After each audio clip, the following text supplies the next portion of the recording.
Purihin ng Panginoon. Purihin ng Panginoon, tayo po ay magsimula na sa ating pong unang session no, ng ating leadership training ngayong bagong yugto ng ating pong ministry. So purihin ng Panginoon una at higit sa lahat sa buhay ninyo, sa buhay ng bawat isa. At naniniwala ako maganda yung ituturo ng Panginoon sa atin pong training. So kaya kanina inopen ko to sa iba dahil I believe ay malaking tulong ito no sa sa lahat, sa bawat isa sa atin, sa ating relasyon sa ating Panginoon. Maganda yung ating matututunan at pag-aaralan dito, lalong higit pag naunawaan natin yung magandang layunin ng Panginoon sa atin sa ating paglilingkod sa Kanya. So, welcome po sa ating pong leadership training at makikita natin yung ating pong pinaka-inspiration dito ay ang utos ng Panginoon sa Matthew 28:19 to 20. So, tayo po tinawag ng Panginoon. Sorry, ma? Ano to? Wala pa ni sa akong waiting for presenter pa ni. Dito ka sa unang Balik ka na, balik na sa Teams. Balik ka muna sa Teams. So balik po muna tayo sa Teams, no? Balik tayo sa Teams. Okay. So mamaya po ay sasabihin natin pagka tayo po ay switch back to Menti. So, naririnig niyo po ba ako? Naririnig niyo po ako? Opo, Pastor. Yes. Opo. Okay. Sige, salamat. So, yon inutos sa atin ng Panginoon. Ito'y utos sa atin ng Panginoon. It is not an optional sa bawat isa na tayo ay humayo at tayo ay magdisipulo. So mamaya mas mauunawaan natin ito sa ating pong pagpapatuloy. Manalangin muna tayo at ipagkatiwala natin sa Panginoon ito pong ating gawain sa gabing ito. Let us pray.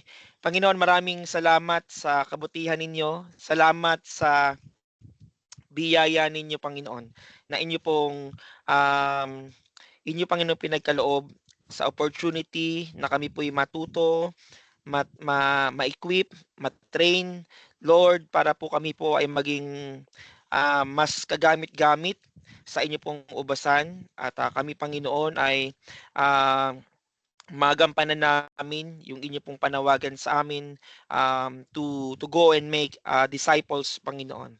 Kung saan niyo man kami, Panginoon, dinadala at sa anumang pagkakataon at anumang opportunity, Panginoon, na kami po ay inyo pong inihahanda, Panginoon, na gawin ito ayon po sa inyo pong magandang plano at layunin sa buhay ng bawat isa at sa inyo pong iglesia. Panginoon, samahan niyo po kami sa oras na ito. Linisin niyo kami, Panginoon, sa aming mga karumihan, sa aming pong mga kasalanan, at marapatin niyo na nawa ang oras na ito, Panginoon, ay mapuspos ng gabay at ng kapangyarihan ng banal na Espiritu. Pinupuri namin kayo. Ito pong aming samot dalangin sa matamis na pangalan ng aming Panginoong Jesus. Amen.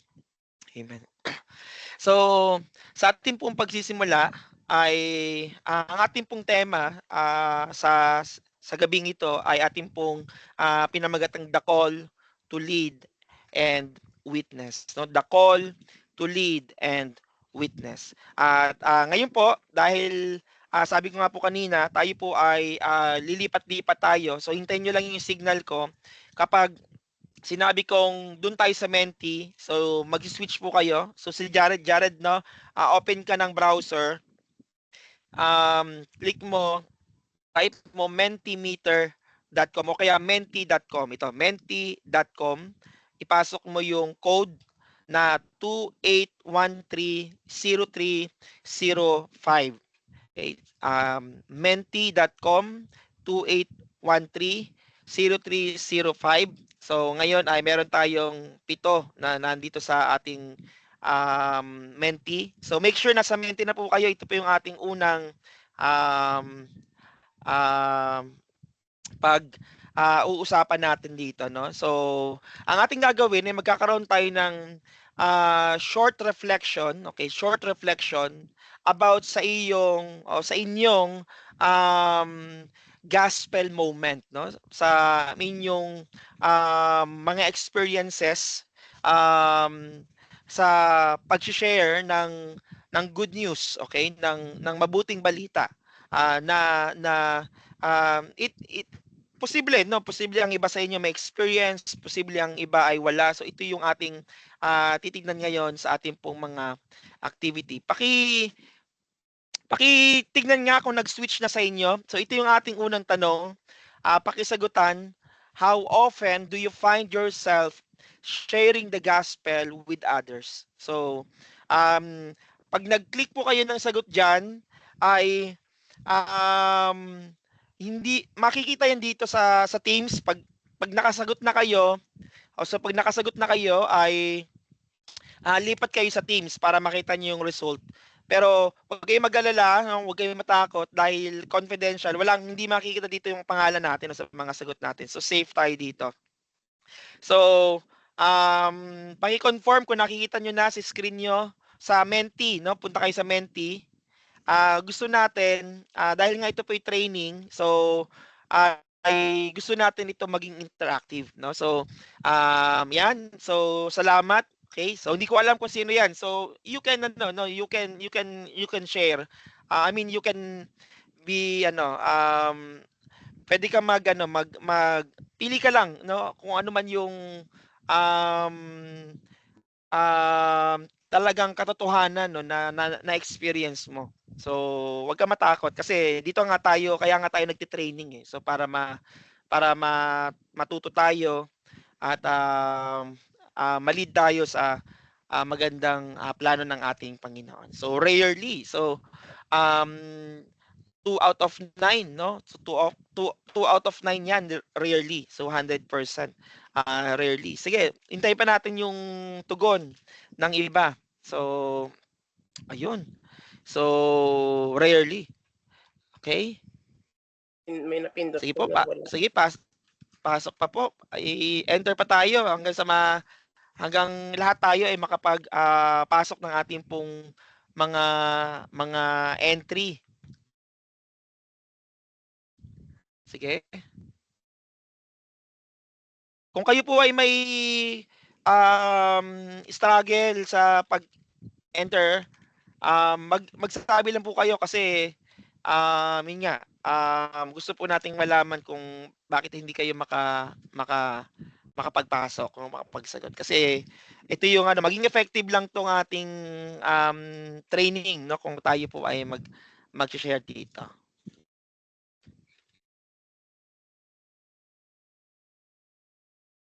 Yan, meron ng occasionally. So 20% occasionally, 80% ay rarely. Okay? So sige, meron pa. 5 out of 9 tayo dito. So meron pang 4. May 4 pa.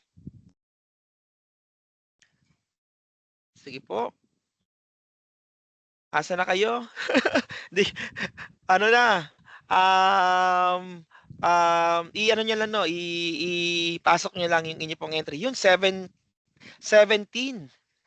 over 83. So 17% occasionally at rarely ay 83%. Yun talaga yung reality, no? Sa totoo lang talagang hindi lang kayo, no? Hindi lang kayo kundi talagang ito yung reality sa buhay ng mga iglesia na talagang kinakaharap natin, no? So kaya mahalaga itong ating training para ma-overcome natin itong ating itong ganitong issue, no, sa loob ng church. So 17% occasionally, rarely ay 83%. Meron pa bang hahabol? Baka meron pa dito 3. Pero actually 8 tayo dito sa screen. So I think ano na lang talaga 'to. dalawa, no? Dalawa. So, ayun. Ay, nito pala, si Jen din pala, nandito kasama ko. So, kaya, ayun. Meron bang hindi nakakaboto? Meron pa ba? Okay. So, sige, um, kung hindi ka naka-participate ngayon, nawa, no, sa next slide natin ay makapag-participate tayo. Tingnan natin yung next natin na okay, na activity. So, can you describe a short moment when you shared the gospel or when you wanted but didn't? So, meron ka bang moment? Ano lang, yung i-ano mo lang, very brief lang. So, 1, 2 sentence o two words, three words. Para lang um, meron ka bang moment na na-share mo yung gospel. Try niyo magpasok. No, try niyo para makita natin dito sa screen. So, pag nakapasok ka sa Menti, nagpasok ka na ng sagot mo diyan, balik ka sa Teams para makita mo dito. So, pero of course, hindi naman natin makikita yung mga pangalan natin. So, yung code, Jared, ay 28130305. Okay? So, try po natin. 28130305. So, ayan. Okay? Try po natin. Meron bang moment, okay, meron ka bang nalalang moment na dapat nag-share ka pero hindi ka nakapag-share? So, meron ba? So, kasi nga tayo nahihiya tayong, 'di ba, pag may mga time na nahihiya tayong mag mag-share. So, kahit na alam natin may urgency o may urge yung Holy Spirit, pero dahil may something, okay, na parang sa ano, may nagpipigil, no? So, i-describe mo yung moment na to. So, rarely, yun. So, rarely, yun. Nakita nyo, may sumagot na rarely. Yan. Sige, pasok pa. Yun. I was able to share the gospel with my... By the way, okay lang mag-Tagalog, ha? Okay lang mag-Tagalog. So, tayo nandito. So, pero kung mas confident kayo sa English, kasi baka maging barrier yung English eh. So, okay lang po Tagalog ang inyong ipapasok, ha? So, by the way, para lang, ano lang natin. Yes, meron po, kaso natatakot ako ma-reject. Totoo yan, no? Totoo yan. So, salamat sa honesty. Sige, tuloy pa. Pasok pa po. So, tapos pagka nakapasok na kayo, balik kayo dun sa Teams para para po makita niyo yung mga entry. So, ma-appreciate natin yung pinapasok. Marami pa tayong slides dito. So, kaya pasok na po agad kayo ng entry para ma-enjoy natin yung mga questions din natin. Matapos natin in time, no, yung ating pong mga prepare dito na mga activity. Sige, pasok pa. Sa mga hindi pa po, 3 out of 10 pa lang po tayo. 3 out of 10 pa lang po ang ating pong entry. Anything, just be honest. Let's say, wala ka pang moment na ganun. So, i-share lang natin. Sige, meron pa ba? Hahabol? Okay. Hindi nasulat. Hindi ko makita. Anong nakalagay dyan sa'yo? Yung mga nagsulat, pero hindi ko makita kung saan sumusulat. Nasa menti.com ka ba? Hindi. Sa ano na? Doon ka sa menti.com o para magpasok ka sa menti.com ka. Tapos pag gusto mo makita yung result, doon ka, babalik ka sa Teams. So, okay. So, ayun nga, medyo ano lang tayo kasi pa-switch tayo ng app, no? So, just, ano lang, try lang natin ito. Alam ko medyo baka, bago to sa atin, so baka medyo challenging pa sa atin ito. Sige, move tayo. Okay? Okay, ito. ito, hindi mo na kailangan dito magpasok ng mag-type. So, siguro mas madali ito. What usually holds you back from sharing your faith? Ano kaya yung ano ba yung nagiging dahilan, okay? Kung bakit hindi ka nakakapag-share ng iyong faith, okay? Ng iyong pananampalataya sa iba. Ano kaya yung usual na dahilan? So, meron dito, una, fear of rejection. So, fear of rejection. So, natakatakot ka ba na i-reject ka? Baka hindi tanggapin yung sinasabi mo. So, not knowing not knowing what to say. Takot ka na hindi mo alam kung anong i-share mo. So, lack of confidence. Hindi ka confident, no? So, hindi ka confident sa pag-share. So, not enough time or opportunity. Wala kang opportunity. So, o wala kang time. I don't feel spiritually ready. So, yan, pasok natin. Sige. I think dito, I believe lahat tayo o most of us ay may mailalagay dito kasi nakita natin kanina yung ating um yung rate natin kanina sa pag-share ay talagang medyo 'di ba yung rarely. So ay medyo mataas. So may dahilan 'yun kung bakit tayo ay bakit tayo ay hindi tayo nakakapag-share at dito posibleng makita natin. So dito napakataas ng fear of rejection. Talagang 'yan. Ako personally talagang na-experience ko rin 'yan 'no, natatakot ako na baka ma-reject. So at hindi kayo nag-iisa. I believe talagang yung ito ay it is um, talagang reflection na bagamat kakaunti lang tayo dito pero I believe talagang it resonates yung pinagdaraanan talaga ng iba na fear of rejection. Sige, magdagdag pa po tayo, no? Maganda itong ating slides para natin, no, magkaroon tayo ng record at idea ano nga ba talaga yung nagiging problema o struggle natin. Bakit hindi tayo nakakapag-share ng ating faith? Sige, meron pang so ito, 8 na pala 'to. So, meron pa ba? Meron pa bang habol mag-share? Baka meron pang make sure na nakakapag-share po tayo 'no. Gusto po nating ah, um, 'yun make sure nakapag-submit kayo ng entry kasi ito po yung ito yung way para tayo po ay mag-grow kasi we want you to participate. So dito pa lang mati-train na tayo mag-participate sa mga ganitong mga activity natin.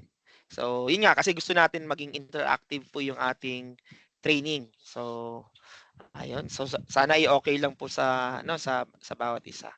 Okay, fear of rejection talagang napakataas at talagang it speaks of yung previous na natin no, na activity natin talagang kung bakit tayo ay very rare lang tayo nakapag-share ng gospel.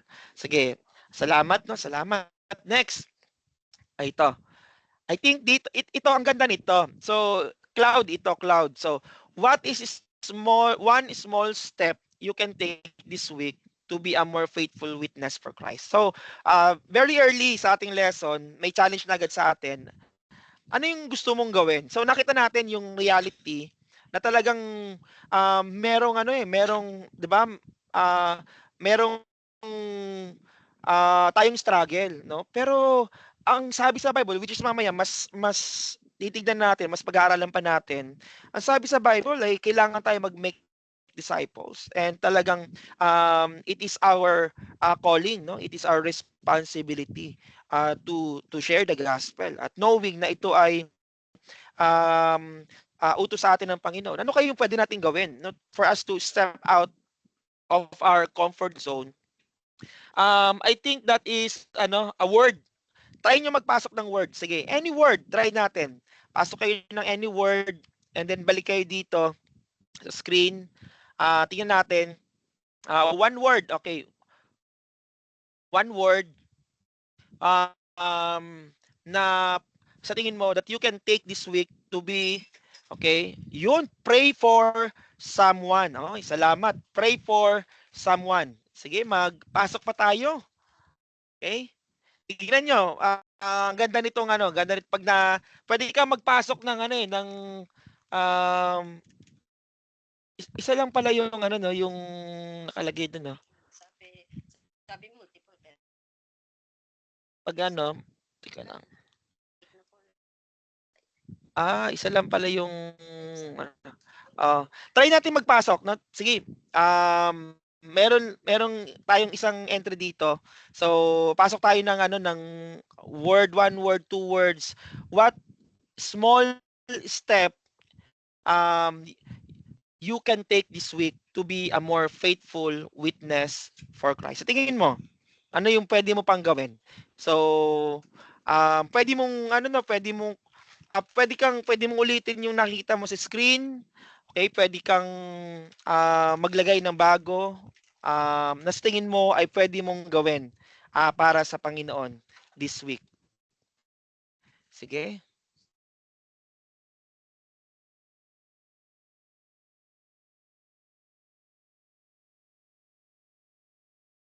Sige po, huwag kayong matakot. Huwag tayong matakot kasi ayun, natuturuan tayo, gagabayan tayo ng Panginoon sa bagay na ito. Pero I acknowledge talagang struggle natin to. Yun, ganda. Share Bible verses. Okay? So, share Bible verses. Sige. Let's give more time. Pasok lang po.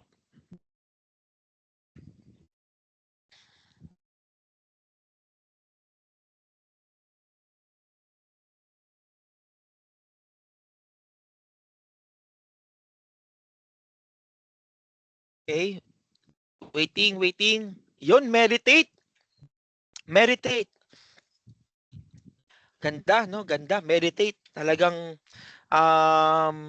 iano pa, talagang namnamin pa, aralin yung salita ng Panginoon. So, para maging handa tayo anytime, no? Kapag talagang yun na yung moment, ay of course napakahalaga yung meditation.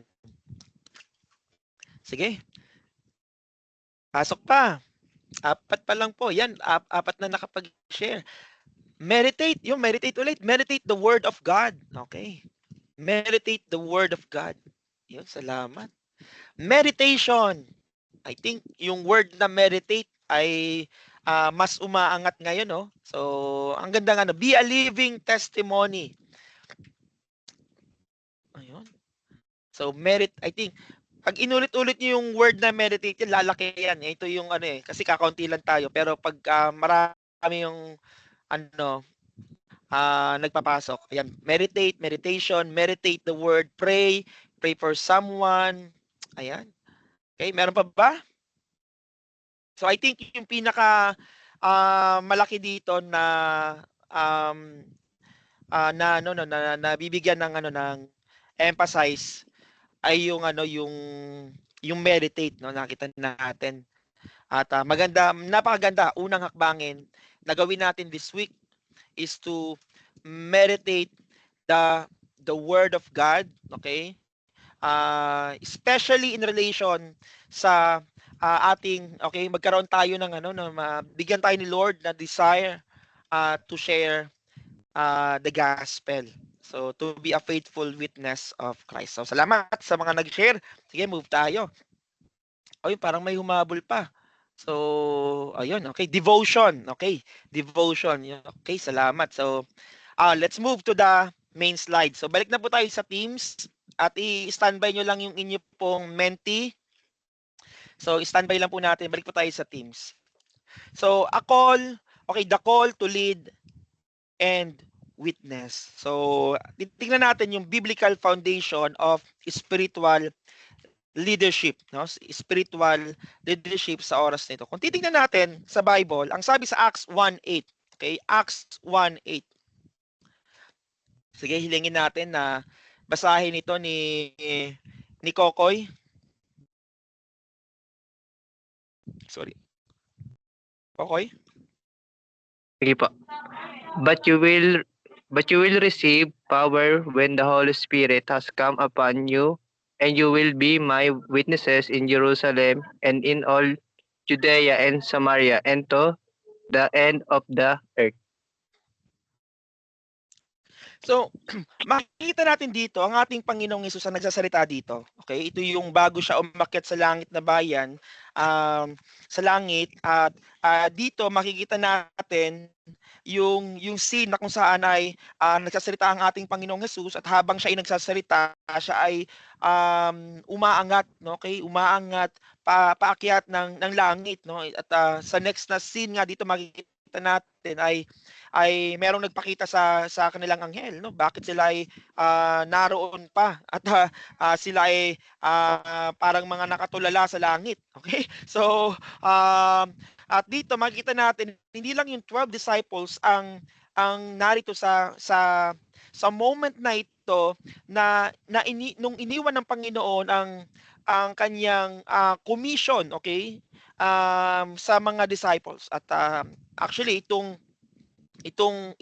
statement na ito ay isang parang kadugtong ito ng Matthew 28, okay, na ito rin yung the same moment ng ating Panginoong Hesus ay umakyat sa langit na bayan. Pero makikita natin ito na tandaan natin kung dito sa verse, makikita natin dito na ang kausap ng Panginoong Hesus dito ay hindi lang yung 12 disciples. Okay? Hindi lang ang 12 disciples. Ang kausap niya dito ay ang mga disciples, okay, ang 12. At the same time, ay kausap din dito ng ating Panginoong Hesus o kasama doon, okay, sa mga witnesses ng ating Panginoong Hesus nang siya ay paakyat na ng langit. Kasama diyan yung mga followers niya. Okay? Kasama yung mga disciples, hindi lang yung 12, kundi yung iba pang mga tagasunod ng ating Panginoong Hesus. Kaya tandaan natin, yung Great Commission ay ito ay ibinigay ng Panginoon hindi lang sa mga leaders, kundi sa bawat mananampalataya. Every believers are called to be a witness. Okay? Every believers are called to be a witness. Kaya ang sabi diyan sa talata, sabi diyan, and you will be my witnesses.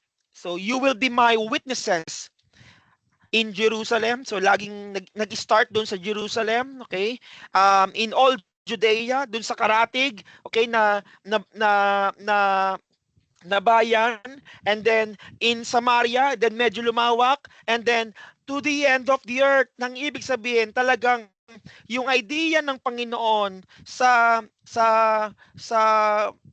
Great Commission ay hindi lang manatili na sa kanila ang kaligtasan, hindi lang manatili na sila lang nakakaalam, kundi ito ay isang maging chain or movement na talagang tayo ay nag-share hanggang sa bawat isa ay mabahagi na at marinig ang mabuting balita.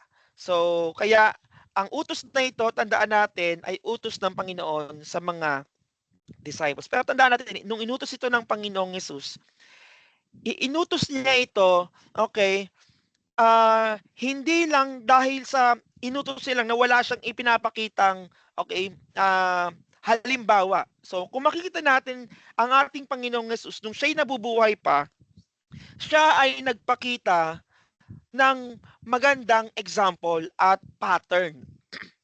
So, Jesus led, okay, the disciples with an example. So talagang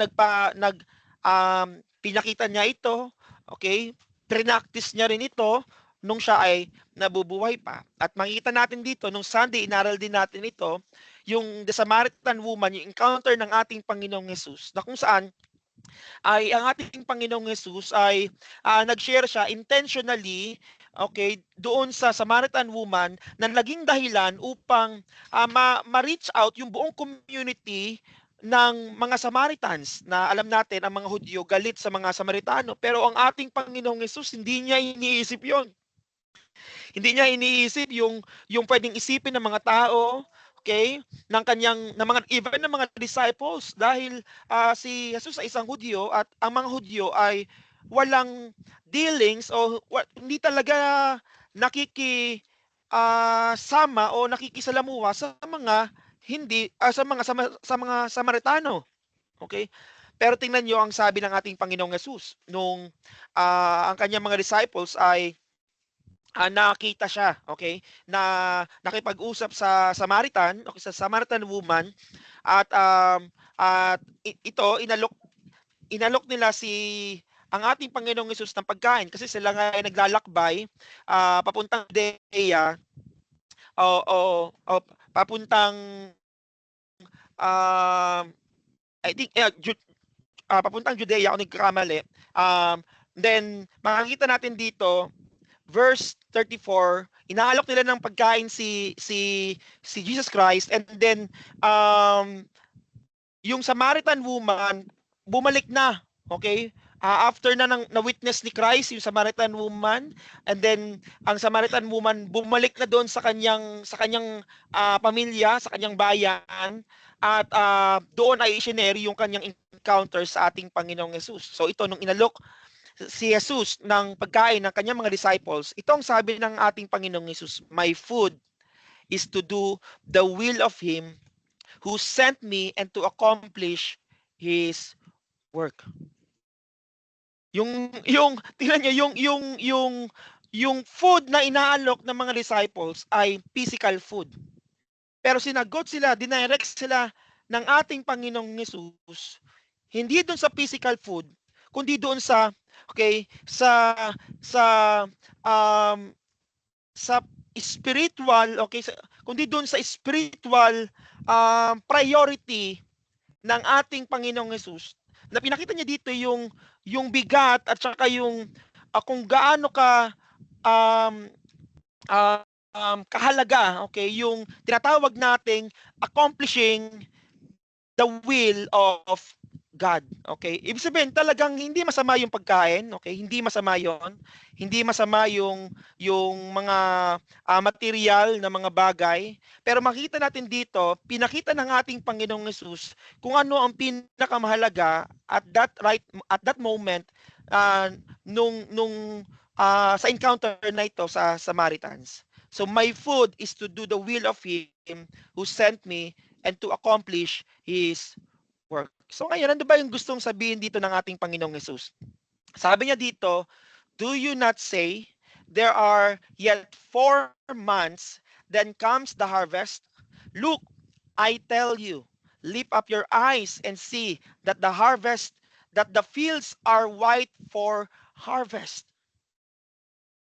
Yung tinutukoy ng ating Panginoong Hesus dito ay yung mga Samaritans. Kasi after ng event na ito ay makita natin na talagang hindi lang yung Samaritan woman yung kanilang makakaharap, kundi ang buong mga kaibigan, kapamilya at kababayan ng Samaritans, na kung saan para sa ating Panginoong Hesus ay ito yung ito yung bagay na kailangan binibigyan natin ng pansin at kailangan ay nagiging handa tayo pagdating sa mga ganitong mga opportunity. Ang sabi ng ating Panginoong Hesus sa verse 38, okay, "I sent you to reap for which you did not labor. Others have labored and you have entered to their labor." Nakita natin, sinasabi dito ng Panginoong Hesus, sinimulan ko na, okay? Ano yung ano? Naririnig niyo ako? Naputol ako ng saglit. Naririnig niyo pa ako? Oo, una naman ng putol. Okay. Nagpuputol-putol din po. So, Okay, kasi naka-data lang ako, no? So, ayan. Makita natin dito na ang ating Panginoong Jesus, okay, sabi niya, I sent you. Okay? At dito, it resonates, no? It resonates yung yung later on, yung Great Commission na kung saan, okay, ginawa ng Panginoon yung groundwork, actually, siya yung nag-share, siya yung nag-witness. Ginawa niya ito intentionally, hindi ang mga disciples. Ang mga disciples, ang iniisip nila food, di ba? Material. Okay? Yung kanilang sarili, yung iniisip nila at that moment. Okay? Kasi syempre naglalakbay sila kasama ang ating Panginoong Jesus. So yun yung iniisip nila. Pero ang iniisip ng ating Panginoong Jesus, nung sila'y naglalakbay, ay yung Samaritan woman on how he can share and how he can witness itong Samaritan woman. Kung paano itong Samaritan woman at ang kanyang buong sambayanan ay makilala sa ating Panginoong Hesus bilang kanilang sariling Diyos at tagapagligtas. And after that, makikita natin, anong ginawa ng ating Panginoong Hesus? Sinend out niya ang kanyang mga disciples. Sabi niya, I sent you. I sent you. Na ang ibig sabihin, tandaan natin, ito yung makikita natin na ginagawa ng ating Panginoong Hesus. So, Jesus demonstrate obedience to the will of his Father, and in the same manner, he called his disciples to do the same. Alam nyo, for example, kung pag-uusapan natin sa church, 'di ba, nung tayo nakakilala sa Panginoon, yes, maganda yung mga programa natin sa church. Pwede tayong gumawa ng mga programa, okay? Fellowship, pwede tayong yung tayo magsama-sama tayo. Pero alam nyo, kung wala yung mindset na katulad ng mindset na binigay sa atin ng ating Panginoong Hesus, na binigay ng Panginoong Hesus sa kanyang mga disciples, mindset na kung saan ay ang iniisip ng ating Panginoong Hesus, kung saan man siya mapunta, ay how to share the good news of salvation. Alam nyo, we will miss the point ng ating calling bilang isang Kristiyano. Jesus set the pattern and example.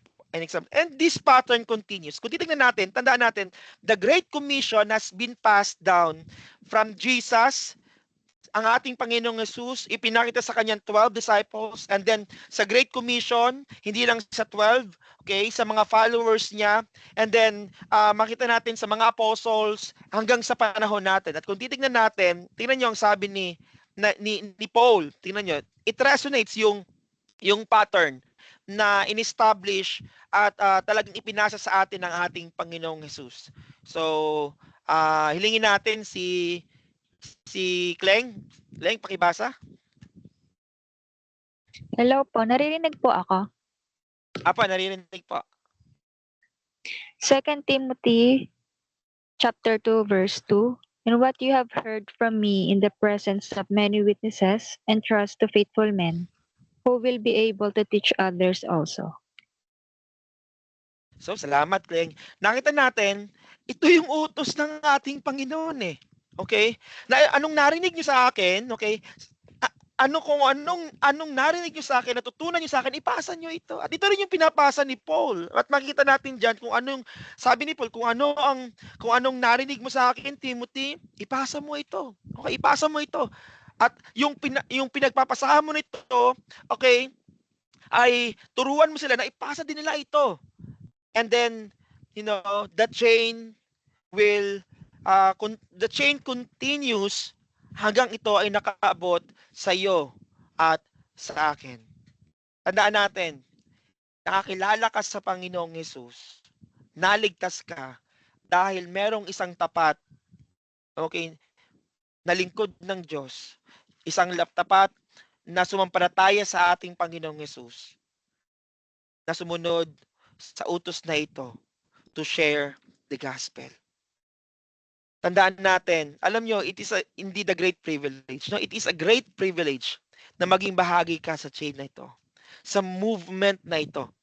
Alam nyo, ang sarap na na maganda manamnam natin ito na tayo ay bahagi tayo, part tayo ng chain na kung saan nagmula pa sa ating Panginoong Hesus. At ito, balik tayo sa ating Mentimeter. Sige, balik tayo sa Mentimeter. Okay. Sige, balik tayo sa Mentimeter. So, ayan. Many times when God calls us to lead or to witness, we respond like Moses. Ang sabi ni Moses, "Who am I, Lord?" No? Who am I, Lord? Parang pag tinatawag kita, bakit ako, Panginoon? Why me? No, parang ganun yung para tayong si Moses na kung paano rin si Moses tumugon. So, that's the reality, no? Even si Moses nga naisip 'yon ay tayo pa kaya no na tayo na hindi tayo si Moses, no? So kaya pero alam niyo, tingnan natin kung ano yung pwedeng ituro sa atin ng ating Panginoon. So tika lang, ito. Okay? What emotions arise when you sense God calling you to serve or to share His word? Sa totoo lang, no, kung isipin mo ngayon, ikaw si Moses, tapos na-encounter mo siya sa burning bush, tinatawag ka niya na nagawin, no, for a mission, okay, to do something, to serve, okay, or to share His word. Ano kaya yung pwedeng emotion na maramdaman mo? Sige, share tayo. Any word, yan, may mga example dyan, any word. Kunyari, ang nakaharap mo ang ating Panginoong Hesus. Okay? Face to face, tinatawag ka niya. Alam mo, kunyari, ikaw si naranasan mo ikaw si Joseph, the dreamer, 'di ba? Tapos sa panaginip mo na tinatawag ka ng Panginoong Hesus. So ano yung emotion kayang maramdaman mo? Na mismo ang ating Panginoong Hesus yung tumatawag sa iyo. So yun, unworthy, afraid, self-doubt, sige pa. What emotions?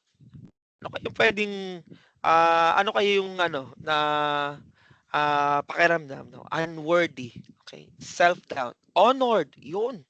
Honored. Parang pag pinatawag ka ng presidente, okay? So, honored. Tapos yung pamilya mo, proud na proud. Oh, anak ko yan. Di ba? So, feel honored. Okay? Sige, pasok pa. Tayo.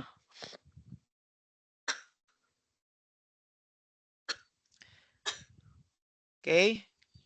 Sige, pasok pa po. Apat pa lang ang nagpapasok.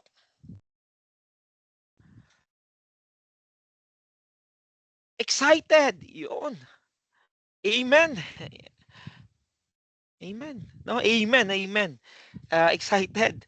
So, napakagandang yan, emotion, okay? And expression natin. Pag ang Panginoon talaga tumawag sa atin, kailangan excited tayo. Honored tayo. So, though may talagang we acknowledge na may mga ganyan tayong feeling, unworthy, afraid, no? Bakit ako, no? Talagang yan, may mga ganun talaga yung mga moment, no? Excited yun, lumalaki na yan. Nakita nyo? So, pagka inulit nyo yung word, so lalaki yung word na yon. So, actually, pwede kayo magpasok ng marami pa. Yan, pwede kayo magpasok ng maraming word. Try nating punuin ito ng word. Try nyo. So, pasok kayo ng maraming word. So, the more na mas maraming pumapasok ng ganung same word, lumalaki siya. So, kaya ito yung parang cloud of words. So, ganon. Okay? Yan, excited. Anxious. Okay? Yan, meron na ulit yung honored ulit. Excited, anxious. Totoo yun, no? So, minsan, yun nga, pag tayo ay may feel unworthy tayo, meron tayong doubt, okay? Takot tayo, minsan ay yung resulta niyan ay nagiging anxious tayo. Parang tayo ay balisa o parang hindi tayo parang ayun, parang tayo ay ano nagugulumihanan, no? Parang ganoon yung pakiramdam. So, pero nawa ma-overcome natin yung pakiramdam na to, no? So, at ito maganda na mas maano natin, mas ma-feel natin yung tayo ay honored. Ma-honored or yung excited. Yan. So, okay. Sige, pasok pa po. Pasok pa tayo. Ayan, excited. Honored. Okay. Amen.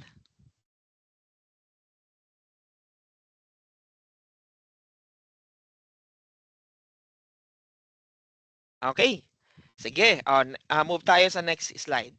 Okay? Ito. So, I think hindi ko pala nailagay dito yung tanong. So, sandali lang nga, ano ko lang yung tanong dito sa ating dito. To show that his power is greater than his. Okay? Than ours. So, itong tanong dito. Okay, i-ano ko, share ko na ulit ang screen ko. Okay. Oops. Okay. So, itong tanong dito, okay, hindi lang kasi nailagay diyan yung tanong, di ko pala Why do you think God chooses ordinary people for his work? Bakit kaya sa tingin mo ay ginagamit ng Panginoon ang mga ordinary people katulad mo, katulad ko para sa para sa gawain ng Panginoon? Bakit kaya? Bakit kaya tayo yung tinatawag ng Panginoon? Bakit hindi ang 'di ba? Bakit hindi yung mga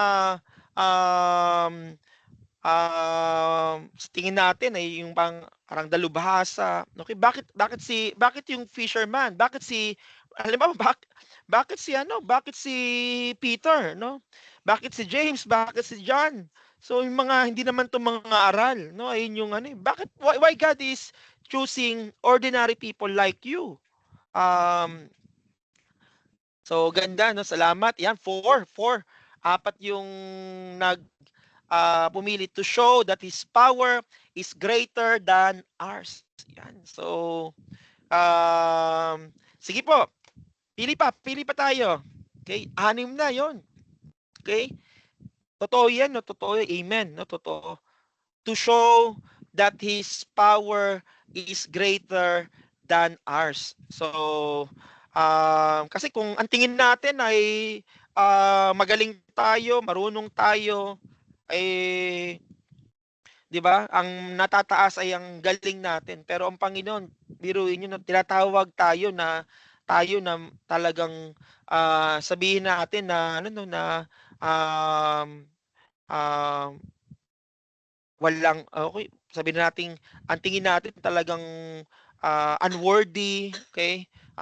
Wala tayong hindi natin ito kaya kung sa atin lang para talagang mas maiangat natin yung pangalan at ang kapangyarihan ng ating Panginoon. Okay, move tayo sa next slide.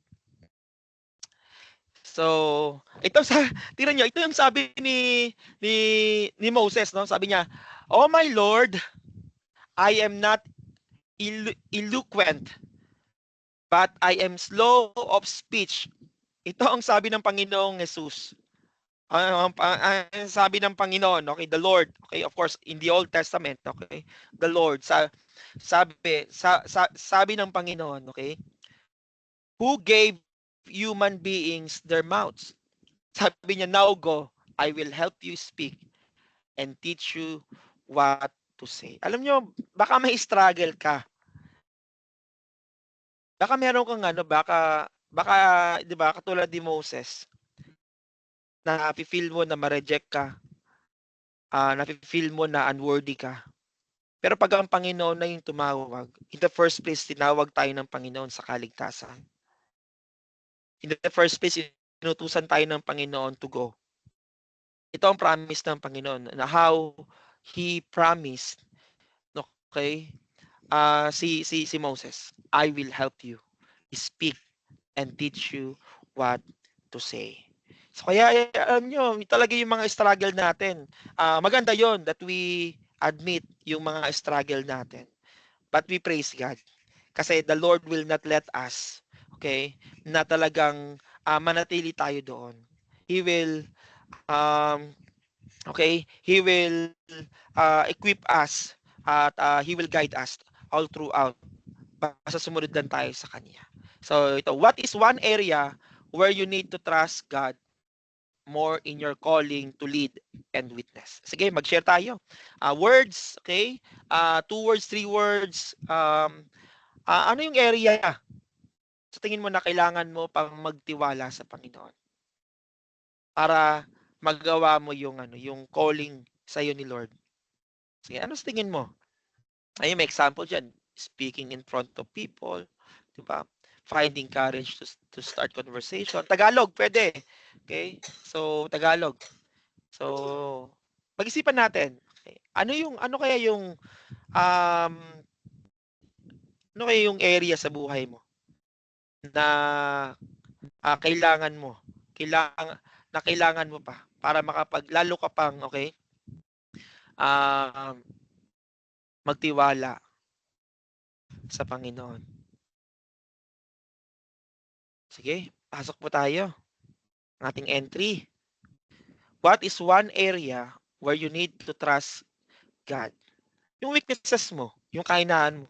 Anong kahinaan mo yung kailangan mong ipagkatiwala sa Panginoon?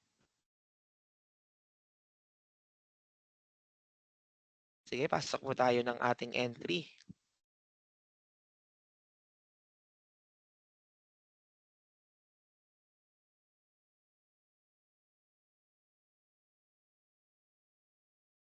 Ayan, pag-isipan natin.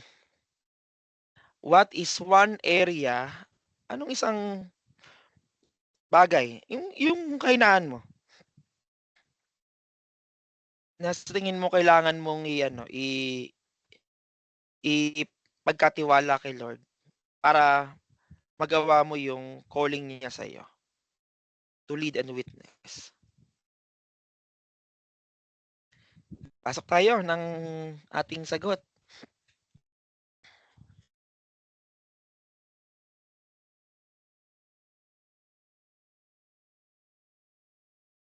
Okay?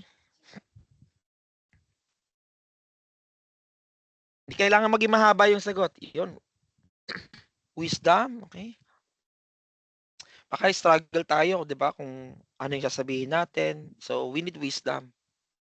Amen, no? Amen. Sige, 1 word, 2 words. Magigets natin yan. Basta ipasok nyo lang. Communication skills. Okay? More confidence. Ayan.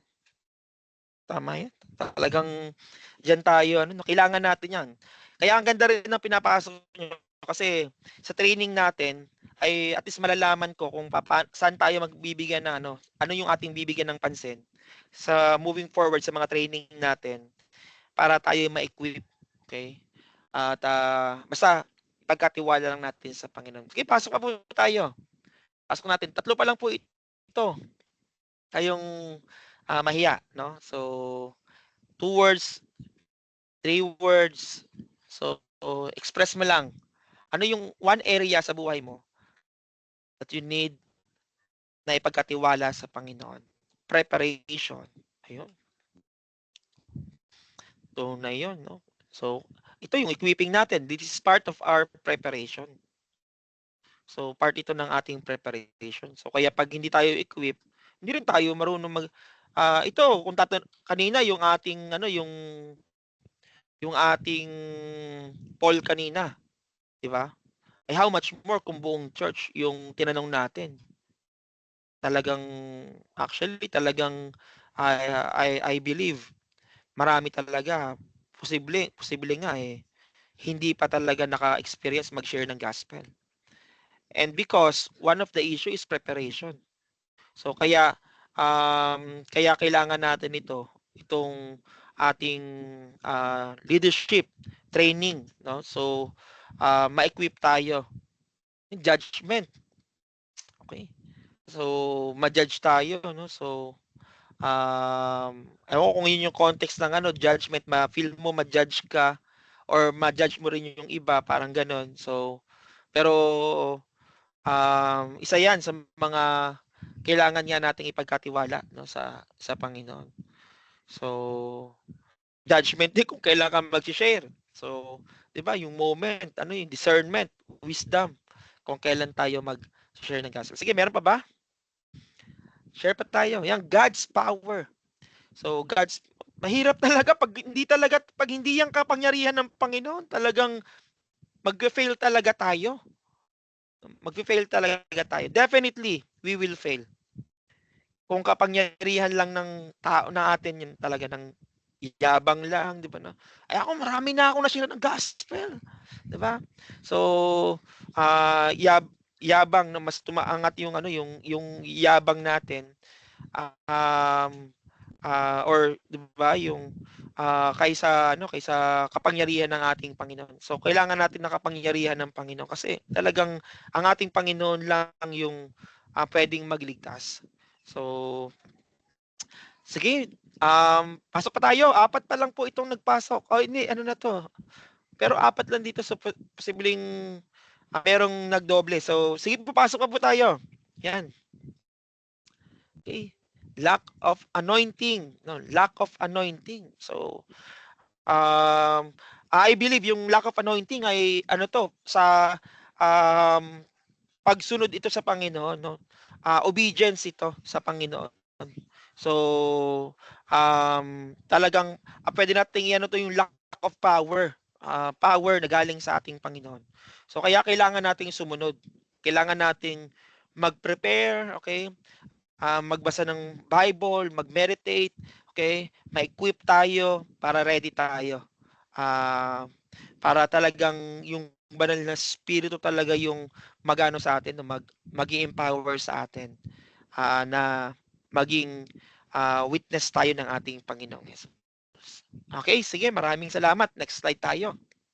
So, kanina sinabi natin, when God calls, tandaan natin, He equips.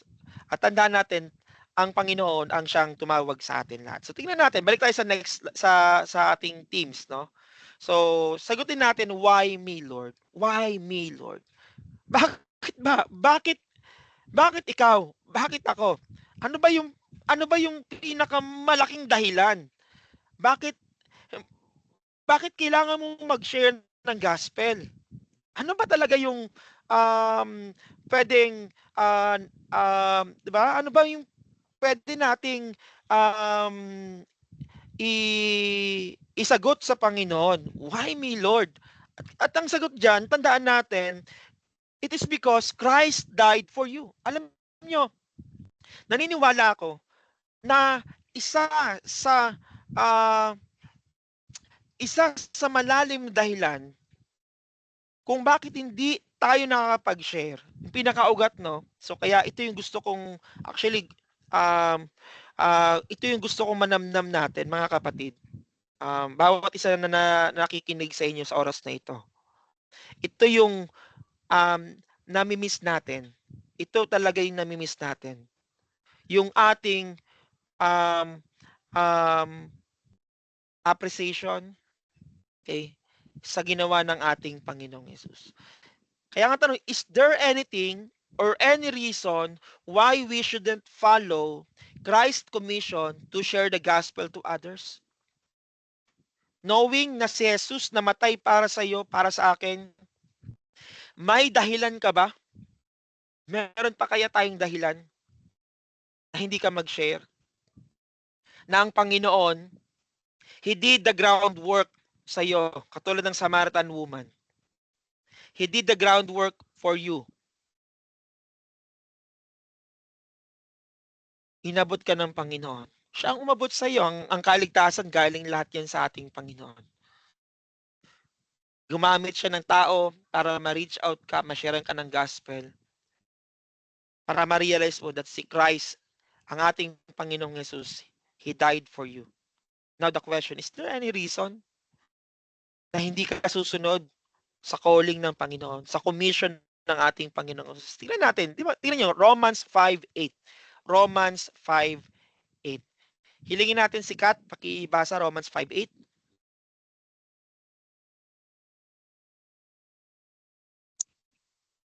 Romans 5:8, but God shows his love for us in that while we were still sinners, Christ died for us. Salamat, Kat. Salamat. Ito natin.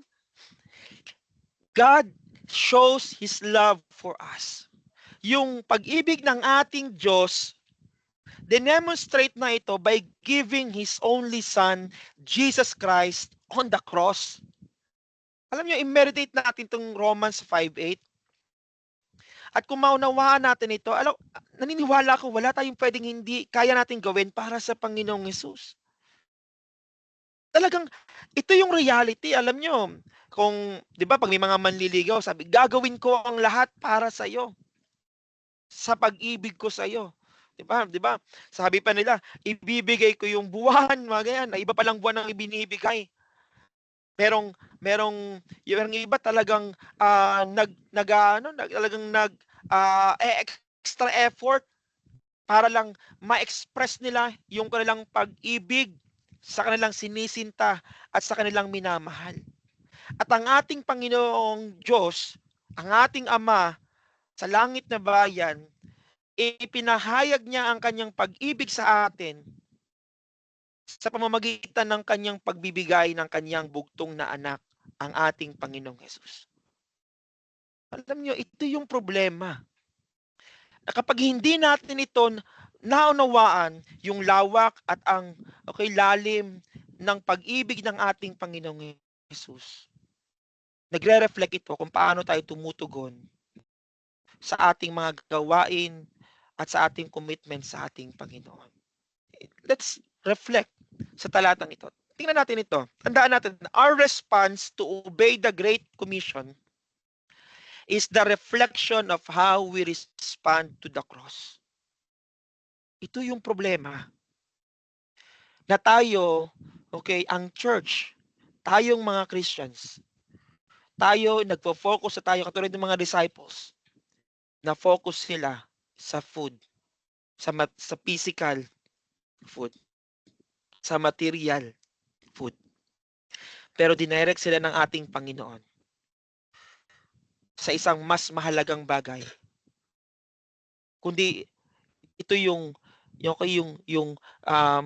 spiritual na bagay, yung pagsunod natin at pag-fulfill natin ng calling sa atin ng ating Panginoon. Tandaan natin,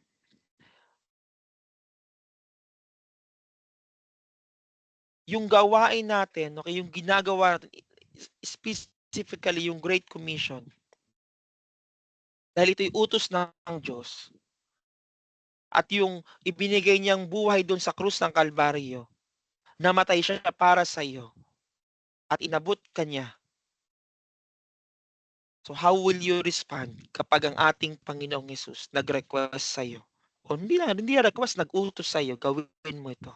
Kaya tandaan natin, it is not as a repayment, but a love, a reverence, and a gratefulness to the surpassing greatness of Christ's love for us. Kaya alam nyo, naniniwala ako, yung mga tunay na anak ng Diyos, grabe, radical yung transformation. Radical. Nagagawa nila yung bagay na hindi nila kayang gawin kung wala ang banal na Espiritu. Kung hindi nila nakakilala ang ating Panginoon, hindi nila ito magagawa. At lahat, naniniwala ko ang Panginoon, the same yung kanyang nais na maranasan mo, maranasan ko. That you will commit your life to follow the Lord sa Great Commission.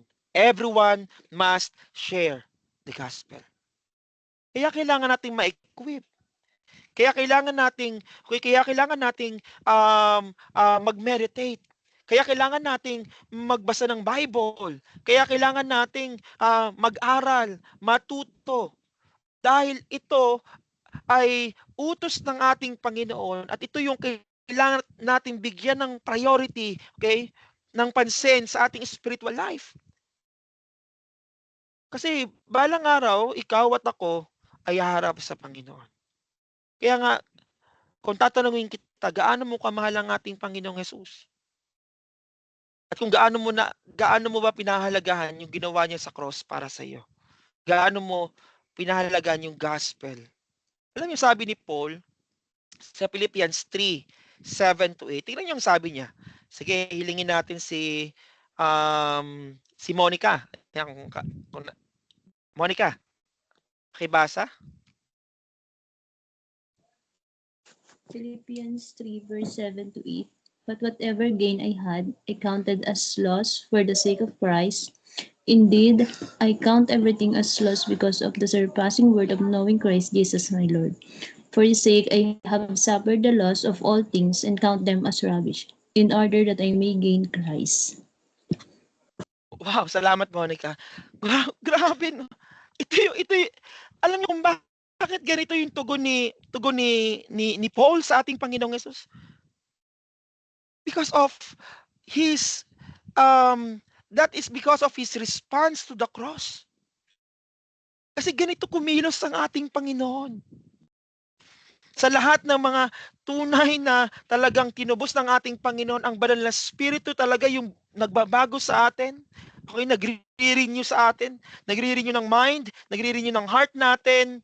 At kasama dyan, sa renewal ay ang ating direction, okay, yung ating passion, at yung ating commitment.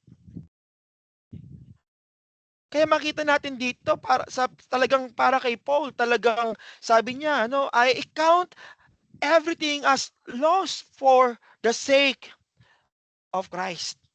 Dahil para sa kanya, okay, ito yung kanyang tingin sa ating Panginoong Hesus. Okay? Because of the surpassing worth of knowing. Talagang parang sa kanya, ito'y gem. Yung makilala niya ang ating Panginoong Hesus. Ito yung hamon ko sa church, sa inyo.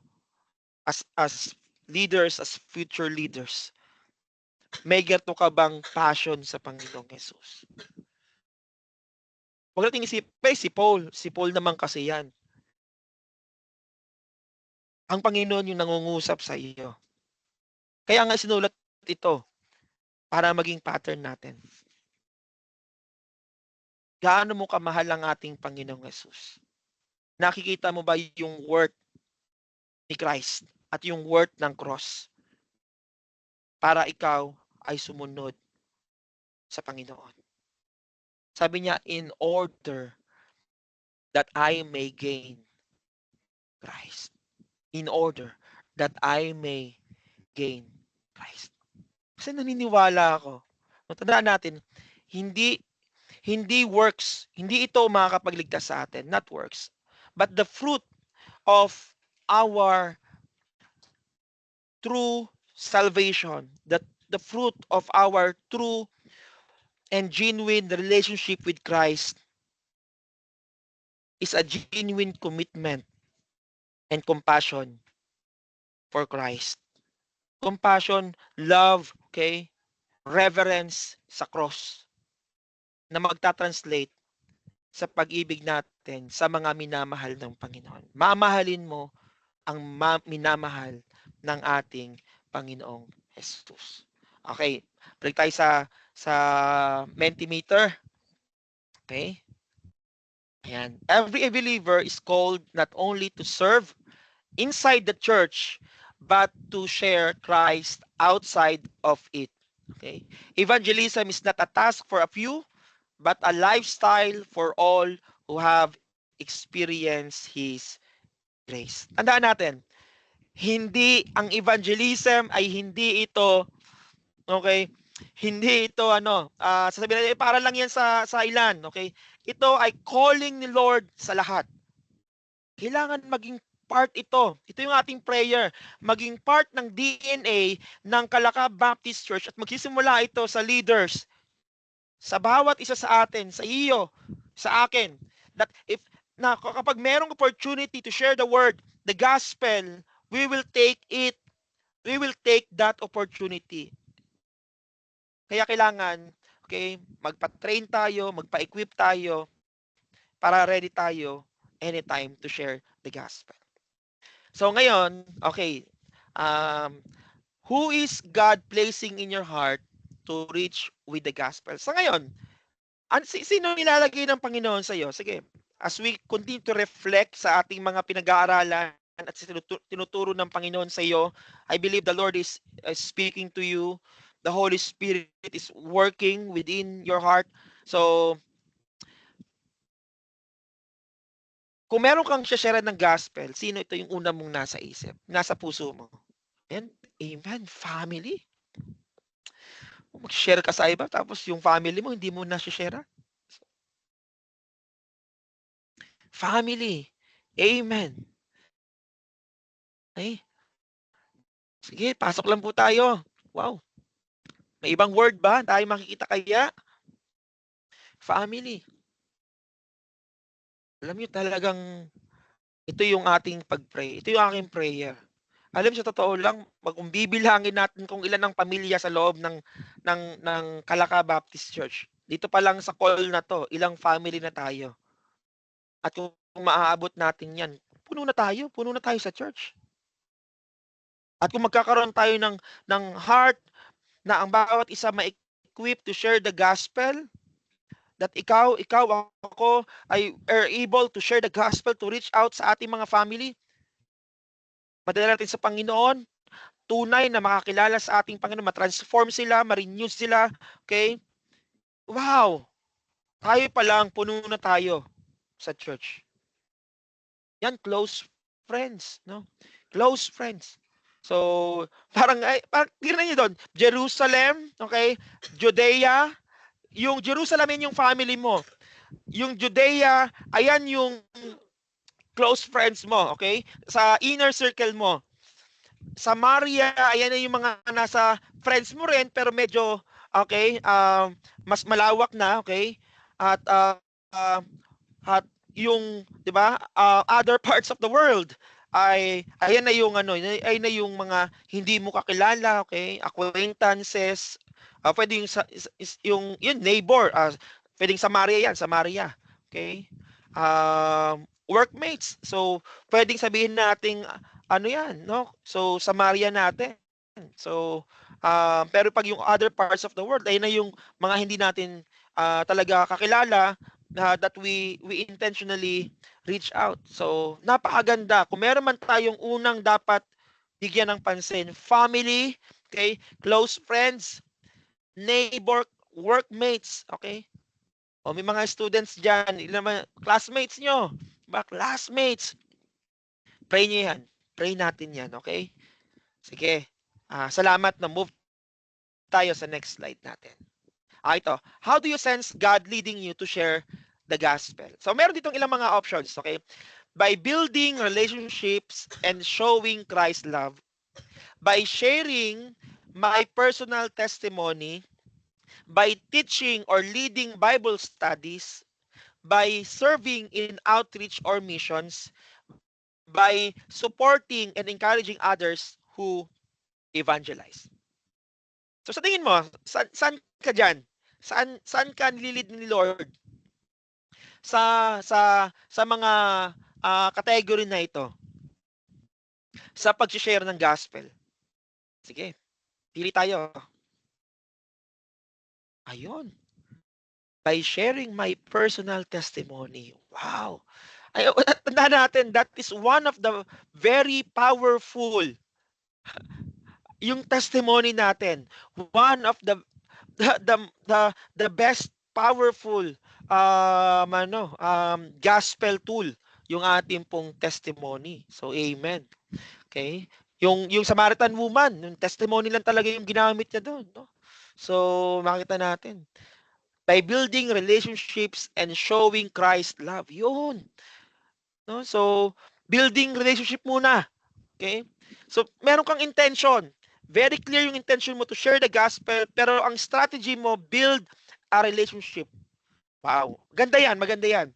So, build ang relationship hanggang dumating yung time, okay, ready na to, okay, I can share the gospel sa kanila. So, ganda yan, magandang approach yan. Ayun yung ginagamit din natin sa church, no? Building relationship. By serving in outreach or mission. Wow! Yan, praise God no sa iyo na naglagay diyan.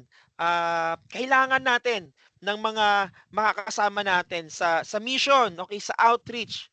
At amen, by teaching or leading Bible studies, amen, no, sa naglagay nito. Kailangan natin ng makakasama natin, okay, na mga talagang magsasalita, okay, magtuturo. Kailangan natin yan, part yan ng gospel sharing, no? And then, ito, by supporting and encouraging others who evangelize. So, pwedeng, okay, by prayer, okay, pwedeng by finances, okay, para magawa yung mga evangelistic programs natin. Amen, no? Amen. Sa inyo pong mga sagot. So, purihin ng Panginoon. Meron pa bang habol? Okay, sige, lipat tayo sa next slide natin. Tingnan niyo ang sabi ni Paul sa Philippians 1:27. Sabi niya, only let your conversation or manner, no, sa ibang translation, be as it becometh the gospel of Christ. Tanda natin, sabi to ni Paul sa mga mananampalataya, sa mga Christians sa Pilipos.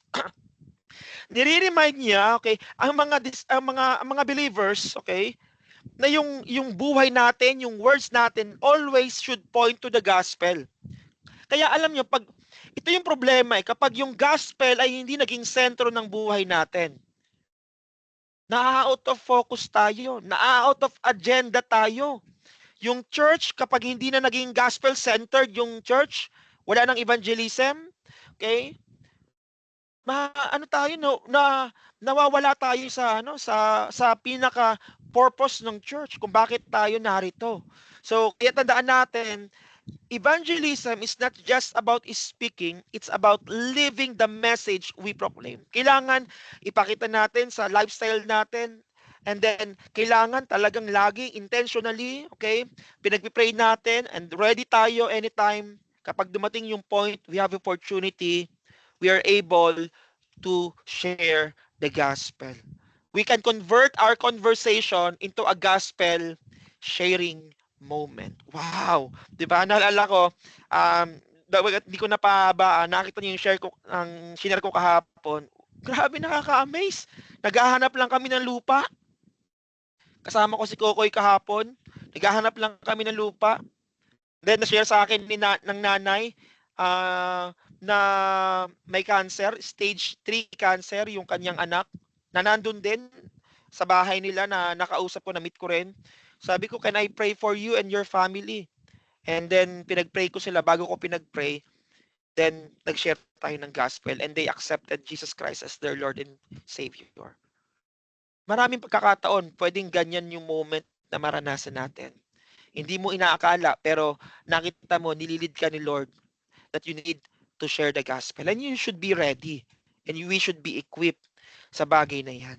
So, ito yung dahilan kung bakit meron tayong training. Okay? So, in one sentence, how would you describe your calling to share Christ? So, i-skip na natin ito. So, ayan. Sabi ni Paul, sabi niya, Philippians 3:14. Sabi niya, I press toward the mark for the prize of the high calling of God in Christ Jesus.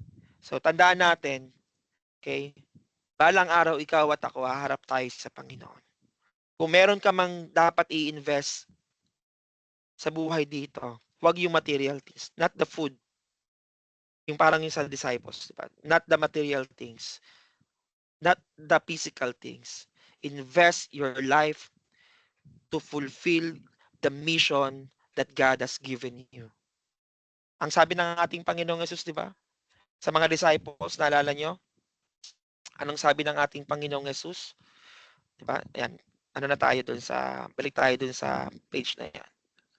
Anong sabi ng Panginoong Yesus? Teka lang. Okay.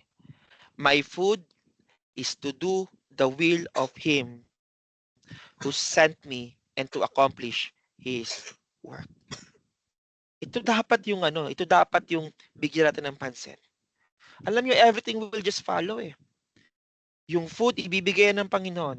Yung blessings, physical blessings, material blessings, financial blessings, the Lord will give that to you because He is Lord. He is God. He is all-powerful. Wag natin itong kalimutan.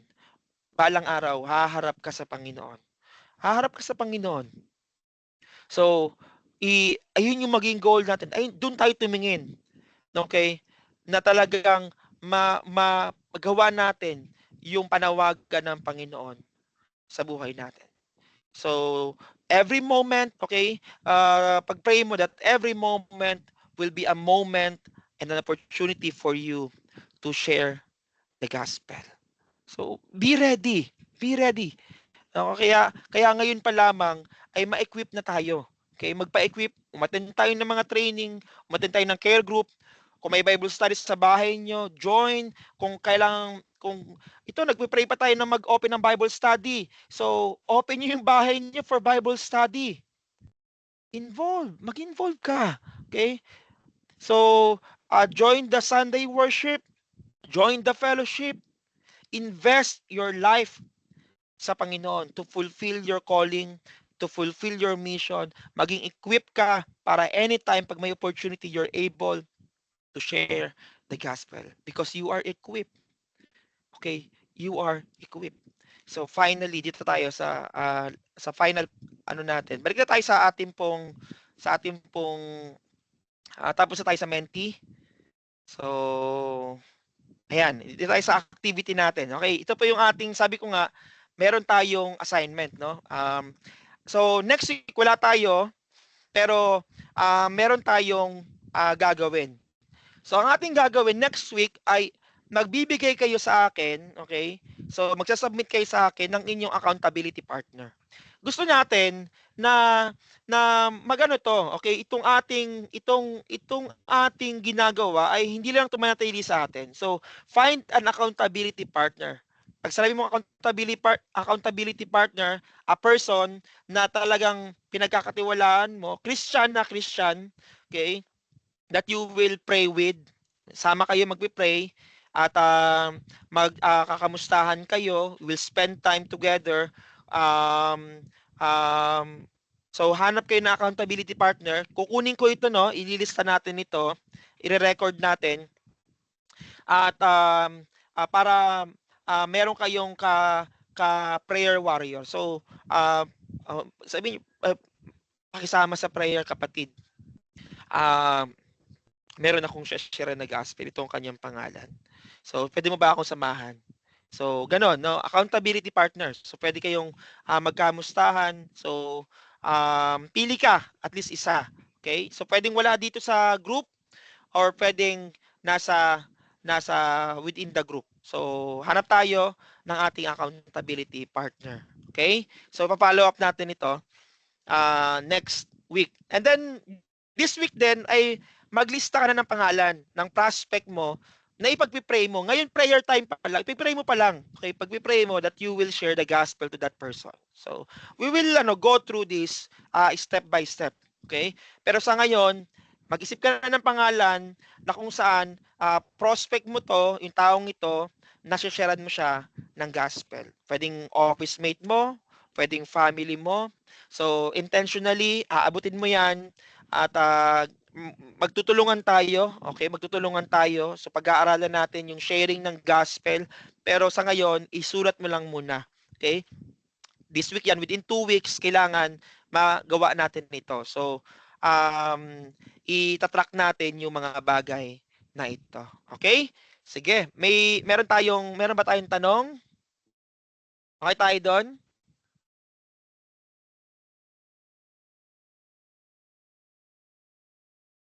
Okay? Sige. So, kung wala na ay tayo ay mag group picture muna tayo and then tika lang yan, group picture tayo and then mag-closing prayer tayo. Hilingin natin si Jared to close us in prayer.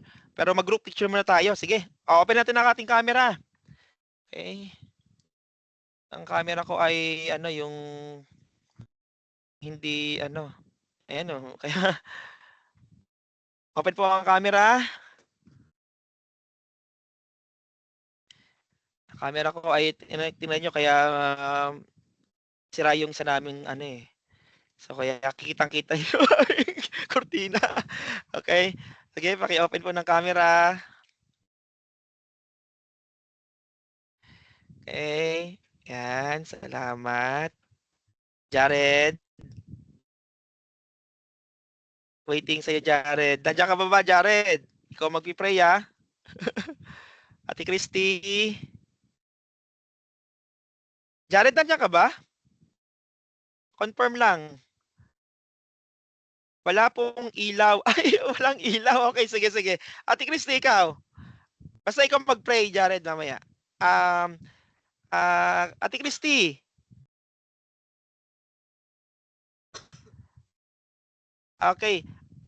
Teka lang, nawala yung camera ng iba.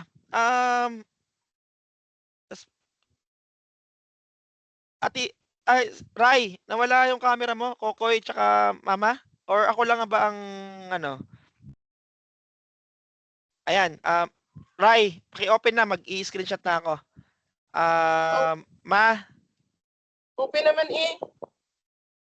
Open naman sa open akin. ba? Oo, nakikita Check din mo, namin. ate, paki-check nga. Open kami lahat. Rai, sa'yo ba open? Si Jared lang wala. Rai, sa'yo ba open din? Oo, naka-open din yung At saka si kanya. Christy wala. Si Christy at saka si Jared. wala. Baka dahil sa connection ko. Sige, sige, mag-screenshot muna ako. Okay? Naka-record naman to. Okay? Sige, Okay. Smile. 1, 2, 3. Okay, wait lang. Okay. Isa pa. Tika lang. I-send ko lang sa ano. Pero may record ako ng version nito. So, sandali lang So yung iba ay hindi nga naka-ano. Pero sige lang. Isa pa. 1. Smile. Kasi naka-data lang kami. 1, 2, 3. Okay. Ayan. Okay. Sige. So, ayan. Okay. Sige, tayo po ay wakas sa panalangin. Ilingin natin si Jared to close us in prayer. Jared? Tinig po ba? Dinig. Okay po.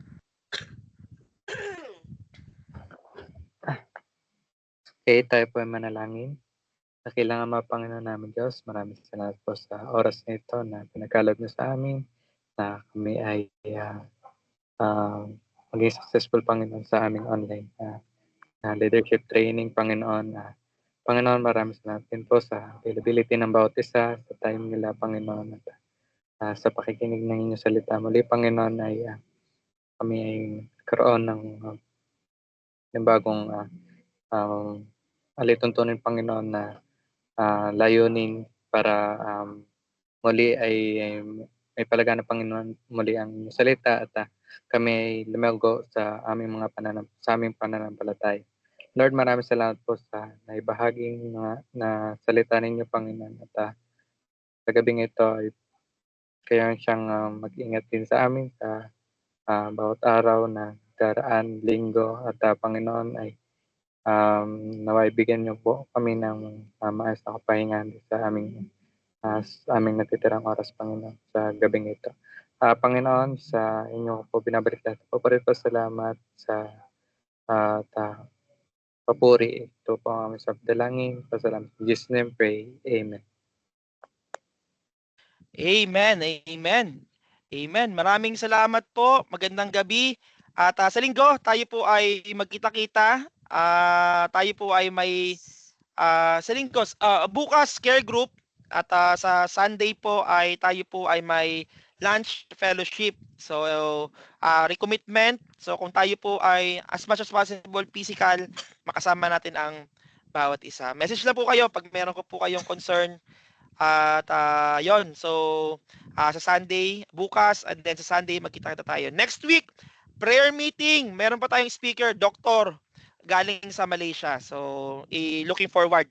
Wag po nating i-miss din ating pong prayer meeting next week. So, God bless and bye-bye. Bye. Bye, everyone. Bye.